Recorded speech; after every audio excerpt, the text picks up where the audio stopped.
Hey guys, it's been a while, and oh boy, do we have a lot to talk about.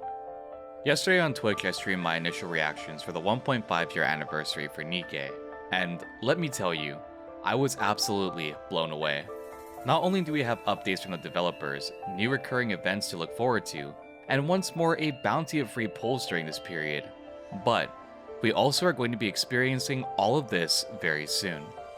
On April 25th, this update will go live, which means this video will be my overview for the upcoming story and events, what I'm anticipating the most for NIKKE's 1.5 year anniversary celebration. To summarize briefly before getting into the meat of this video, we're getting a lot of quality of life updates and new introductions to the game too. From the livestream, there are a lot of optimizations the game will undergo. These include new profile decorations, updated stages in both Lost Sector and Tribe Tower, and the inclusion of the full burst day happening every single weekend. But for me personally, I'm very excited to experience MOG 2.0. Speaking of things to be excited for, we also got the introduction of a new Modernia Gacha skin, a Diesel skin, and finally, Snow White's Battle Pass skin. Honestly, for how criminally low she was on the list on the popularity polls, it's nice to see that we still have a win as Snow White fans, getting this beautiful Snow White skin that will be released upon anniversary. I'm looking forward heavily to this battle pass, and you better believe I'm going to max it as soon as I can. This update also includes the inclusion of Kilo, a free NIKKE that you can get through the event, and Crown, a highly anticipated pilgrim who we met in chapter 25. Kilo's burst animation does look pretty cool, but Crown's has no right to be as flashy as it is. Speaking of Crown, she's the main center point of our next event story, titled The Lost Kingdom. And I'm absolutely blown away in not only the contents that were displayed, but also everything else that was included in today's preview. The new event story, Last Kingdom, is also going to absolutely blow us away in terms of both content and story. And this is the part of the video where Pyrrhixz slips on his lore cap and overanalyzes every single detail which the livestream gave us. Last Kingdom takes place on the surface, in Crown's Kingdom, a place familiarized with us through the Second Affection side story. And for some reason, if you haven't played it yet, you should really do that before the half anniversary drops. Recently, a lot of NIKKE side stories have been having story relevance in the overall main plot, so I heavily suggest that you catch up with yourself and familiarize everything about the world before chapter 29 and 30 drops. Just like Overzone, it looks like we're getting a fully interactive map, which I must say is very well designed just based off the general glance that we got alone. Another thing to look forward to are the absolute banger soundtracks that Cosmograph has been cooking with the 1.5 Annie update. For the Kingdom, the newest minigame is going to probably eat up all of my time.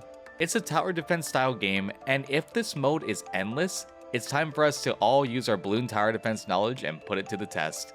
From the brief overview that we were given, it seems like there's multiple levels to progress through. However, after beating those levels, I just hope we can have an endless wave of raptors to take down. But with all of that out of the way and the inclusion of the new treasure system, let's get into the meat of this video. Last Kingdom appears to have a few familiar faces who we'll be going toe to toe with on the battlefield. Indivilia is a new heretic boss, and most likely the new solo raid boss for May. This fight looks absolutely insane, and of course she's weak to iron, complementing Crown's element and enabling one of the most competitive solo raids this game will probably see to date. From what the trailer provides to us, it appears this event will follow closely after Second Affection, only this time, Crown's precious kingdom seems to be under siege by the Raptures. Crown looks like an absolute badass here, and definitely a force to be reckoned with. Alongside Modernia's true heretic form, Kilo, Modernia, Chime, and Crown seem to be single-handedly fending off not only Chatterbox, but also Indivilia.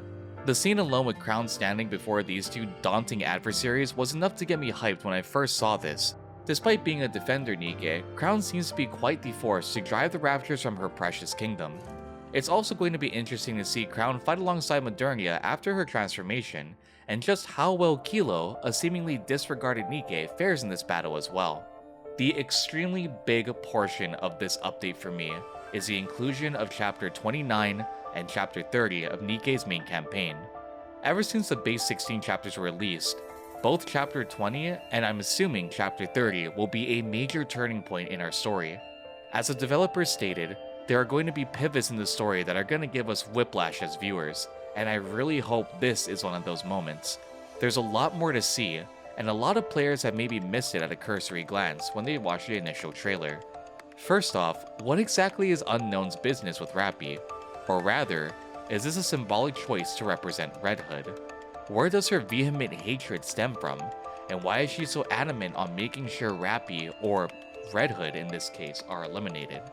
The Unknown has been shrouded in mystery ever since her introduction and the last update, and one particular thing is the fact that this hatred wasn't displayed in the first meeting.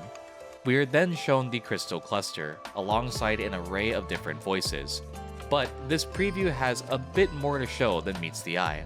The crystals, when shattered by the bullet, have multiple memory fragments that can be displayed. The Unknown, Rappy, Chatterbox, and seemingly other characters can be seen within these fragments. So what exactly does all of that mean? The biggest mystery is at the end of this trailer though, when we see Anikuro in a cryogenic sleep, with Rappy over her asking why she's still here. This raises a lot of questions just about the story in its entirety. What are these crystals exactly doing to help Anikuro stay in this slumber? Is she still corrupted, or are the reports from Chapter 19 accurate, and all the nanomachines within her body have already been destroyed? I also want to point out Chapter 30's map. Back in Chapter 25, we were shown that Red Hood discovered something truly disturbing about the Arc. And it just so happens that this scene and this map look a little too similar for comfort. So many questions and so little answers. Something NIKKE is all too familiar with doing to us as players. The 1.5 anniversary will be something that will keep me up all night, and if you'd like to see my live reaction, consider following me over on Twitch.